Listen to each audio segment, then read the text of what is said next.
Like them or not, the Free Software Foundation, the FSF, was crucial in the foundation of what we now know as the FOSS world, and absolutely crucial in the very early days of Linux, actually giving it a Unix toolset.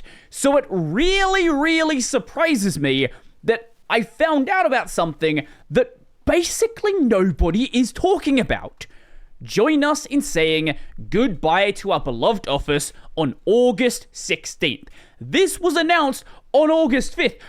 I didn't know about this until like 3 days ago. Now, if all they were doing was moving offices, that wouldn't be as exciting. They've done so before, being previously located at 59 Temple Place, Boston. This time is a bit different though. The FSF is officially going remote. So come visit the FSF office one last time. We've immensely enjoyed our 19 years at 51 Franklin Street and have made so many wonderful memories here. We've celebrated many GNU and FSF birthdays, created signs for our multiple protests, and spent time together before and after multiple Libre Planet conferences at our beloved office. We've gotten to meet and team up with so many amazing volunteers here, as well as become countless visitors to the FSF. We are so grateful for the many years that we called 51 Franklin Street our home, but the time has come for a change. After the 31st of August, we will no longer be residing at our office on 51 Franklin Street. There were many factors that led to this decision, and while some of them were out of our control, we're very excited for this new chapter in the FSF. We are confident that shifting to a remote working model will strengthen the FSF and empower us to continue advocating for user freedom long into the future. But first, we must say goodbye to our office, and we'd love for you to join us. So they held a move-out party on the 16th of August, alongside a clear-out sale. Everything that we have is up for grabs, and will be priced as pay what you want. If you've been looking to sustainably add something new to your office, definitely swing by to see if anything in our office might be a good fit for yours. Honestly, I kinda wish I knew about this beforehand, because I would have tried my absolute hardest to get someone to go down there and find just something weird the FSF has. Now, what's confused me, and the very few other people that actually realized this was happening, is why this happened. Because if you read the rest of the post, if you read the very few other things that are being said about this, there's no explanation on why the office is being removed. All that is being said is, we're going remote now. And it kind of just happened out of the blue. But the FSF is a very well-regarded charity. They get audited every year ever since 2010, and all of their financial records are public to view. So I went and did that. Now, keep in mind the records only go up to 2022. 2023 will be out later this year, and then 2024 the year after that. So it's very possible in the little gap that we don't see that maybe things got really bad. They had a sudden turn for the worse. Things got really expensive all of a sudden. Maybe their funding completely dried up or some other reason, but I can't really confirm that based on what we can see. Now, before we get to the important part, here is a couple of fun takeaways. Unlike a lot of foundations out there, say for example the Mozilla Foundation, where a lot of members of the board get paid a lot of money for,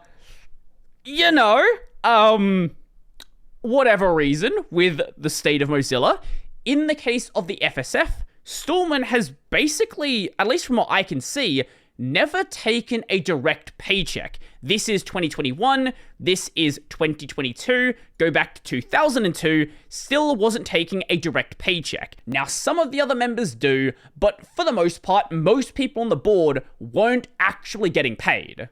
And most of the expenses come from a couple of key categories. The directors who actually were being paid or compensated through other means, the employees of the FSF, so if there are any developers employed by the FSF and various other people like that, employee benefits, obviously payroll taxes, because payroll taxes are a thing, and occupancy. This is rent, so rent on the office, rent on spaces used for events, and things like that. With most of their revenue coming from membership fees, a lot of it coming from other contributions like donations, gifts, corporate sponsorship, things like that. a lot of it coming from government grants as well, and then other non-cash contributions. So this would likely include crypto donations and things like that. Now, obviously, as that would imply, they have held crypto and stocks for pretty much most of their life, but it's never really been a major driver for their revenue. Now, if you want to go and fact check me, please go ahead and do so. I'll leave this page linked in the description down below, but to make the information a lot easier to see, I've gone ahead and made some charts of what I think is really important. Chart number 1, revenue and expenses. Now, outside of this exceptional year here and this exceptionally low year, the revenue and expenses basically track each other, which for a non-profit is basically what you want to see. You generally don't want to see giant spikes and giant dips. Giant spikes and giant dips. There's another foundation I've talked about recently that people don't like that I bring this up for, but yeah, I stand by what I say. This, I think, is a very healthy graph, but it's also a very surprising graph because I had been under the assumption that support of the FSF had basically been like slowly dying out, and whilst they might have a lower number of actual members, it seems like the members they do have support them at a higher rate because these numbers otherwise don't make any sense. Again, this does stop at 2022, so it's very possible expenses go up to here and revenue goes down to here. Look, I know there's a lot of weird geopolitical stuff going on that could definitely lower the revenue, so I wouldn't write that out. I would be very surprised if the expenses had suddenly shot up, though. It doesn't really align with the way they've been going. At least the expenses that they can control, because here is chart number 2. This is occupancy cost. Now, this part of the graph, from 2002 to 2016, 2017, this is fine, right? Like, nothing weird's happening here. And then we have this bit. Now, I've seen my demographics. I know that most of you are like 25 to 34. Most of you are either trying to buy a house or rent a house, so explaining this bit right here, I don't think I necessarily need to. Most of you are very innately aware that this has happened. It's not just residential properties that have gone up massively in price. The same thing has happened to office spaces as well.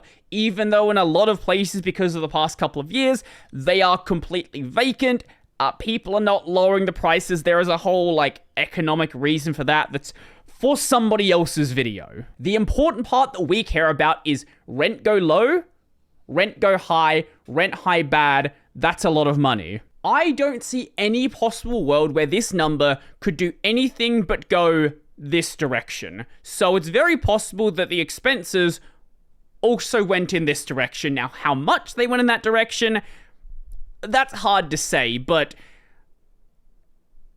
the number's higher. There's no doubt about that whatsoever. I do not need to see their financial records to know that their office rent prices have gone through the roof. That's just the way it is basically everywhere. This graph is probably the biggest reason why they finally decided to abandon the office. And I'm not the only one who seems to think so. Rent is going up, need for the office space is going down. Most of the staff were already remote because of, the things that were going on the past couple of years. The unofficial word floating around at Libre Planet was that they'd be leaving the office for sure, but it wasn't 100% determined whether they'd find a different office or drop having an office, so maybe find a cheaper office, a smaller office, or just get rid of it entirely. I think Craig and one other person were the only ones in the office with any frequency. So they said that hanging on to an office was more about nostalgia than having a functional office. If basically no one is using it, there's no reason to pay for this giant office space. All you are doing is just burning money then. And that money could be better used for basically anything else, whether it's paying for another employee, having bigger events, we can do better funding, or anything else.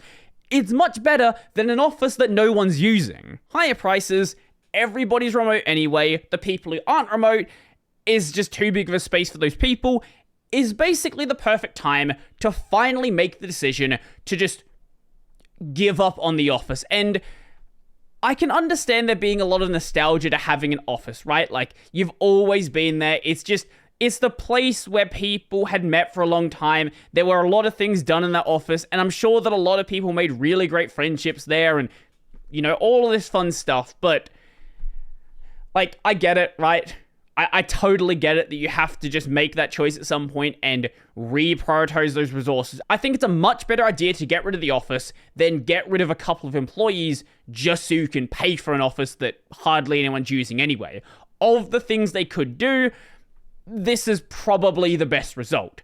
I wouldn't be surprised if they still have some sort of, like, temporary office space. I know that there are a lot of places that rent out things like that in the same way you would do, like, Airbnb. So maybe they still do something like that going forward. But let me know what you think. Why do you think they decided to get rid of the office now?